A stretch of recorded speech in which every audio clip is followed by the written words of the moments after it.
కాంగ్రెస్ పార్టీపై మాజీ మంత్రి మర్రి శశిధర్ రెడ్డి ఫైర్ అయ్యారు. యాంటీ నేషనల్ వ్యక్తి అయిన మొహమ్మద్ అక్రమ్ అలీకి ప్రభుత్వం లైఫ్ టైం అచీవ్మెంట్ అవార్డు ఇవ్వడం దారుణమని ఆయన మండిపడ్డారు.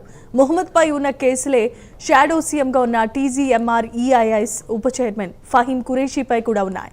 అలాంటి ఫహీం ఖురేషీకి మంచి పదవి ఇవ్వాలని కాంగ్రెస్ మాట్లాడుతుందంటూ విమర్శలు గుప్పించారు. బీఆర్ఎస్ కు ఓటేసినా కాంగ్రెస్ కు ఓటేసినా ఒకటే. మున్సిపల్ ఎన్నికల్లో ఈ రెండు పార్టీలకు ప్రజలే బుద్ధి చెప్పాల్సిందిగా మర్రి శశిధర్ రెడ్డి కోరారు. యాక్టివిటీస్ లో కూడా పంచుకున్నటువంటి వ్యక్తి, దాన్ని ప్రోత్సహించి దాన్ని సింపథైజ్ చేసినటువంటి వ్యక్తి. అటువంటి వ్యక్తికి తెలంగాణ రాష్ట్ర ప్రభుత్వం, రేవంత్ రెడ్డి గారి కాంగ్రెస్ ప్రభుత్వం life time achievement for digital media ఇంకే కేటగిరీ లేదు అంటే స్పెషల్ గా ఈయన కొరకు తయారు చేసినటువంటి అవార్డు. నవంబర్ 25వ తేదీ నాడు మైనారిటీ సంక్షేమ మంత్రి అజరుద్దీన్ గారు చేతుల మీదుగా ప్రభుత్వం ఆయనకి అవార్డు ప్రజెంటేషన్ చేశారు.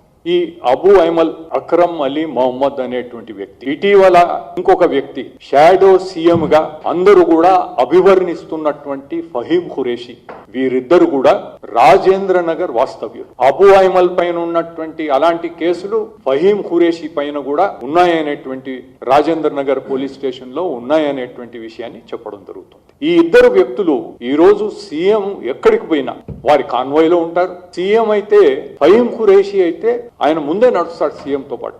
మున్సిపల్ ఎన్నికల్లో యాంటీ డిఫెక్షన్ చట్టం లేదు, పార్టీ ఫిరాయింపు ఇష్టానుసారంగా చేసుకోవచ్చు. అటువంటి పరిస్థితి ఉన్నప్పుడు మీరు బీఆర్ఎస్ కు ఓటేస్తే అది కాంగ్రెస్ కు ఓటేసినట్ట కాదా మీరు ఆలోచన చేసుకోండి. అదేవిధంగా కాంగ్రెస్ వారికి ఓటేస్తే ఎలాంటి శక్తులను ఈ ప్రభుత్వం ప్రోత్సహిస్తుందనేటువంటి విషయాన్ని ప్రజలు బాగా జాగ్రత్తగా అర్థం చేసుకోవాల్సినటువంటి అవసరం ఉంది.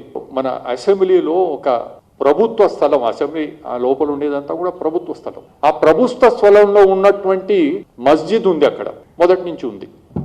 ఆ మస్జిద్ ఆ ప్రాంగణంలో ఉండేటువంటి ఒక ఇంచుమించుగా 1000 గజాల స్థలాన్ని అక్కడ పనిచేసేటువంటి ఇమామికి అక్కడ ఇల్లు కట్టేయడానికి ఫహీం ఖురేషీ గారు ఆధ్వర్యంలో దానికి ఆయన జరిగిపోయిందనేటువంటి మాట చెబుతున్నారు. అడిగేవాడు ఎవడు లేడు. అంటే ప్రభుత్వ భూములను ధారాదత్తం చేస్తాం, పేద ప్రజల భూములను లాక్కుంటాం, సెటిల్మెంట్ పేర్లో కానీ బెదిరించి వీళ్ళు తలుచుకుంటే రాత్రికి రాత్రి ఏదైనా చేసుకోగలుగుతాం అనేటువంటి విధంగా పోలీసు యంత్రాంగాన్ని దుర్వినియోగం చేస్తూ భూభారతి వ్యవస్థను కూడా చాలా దుర్మార్గంగా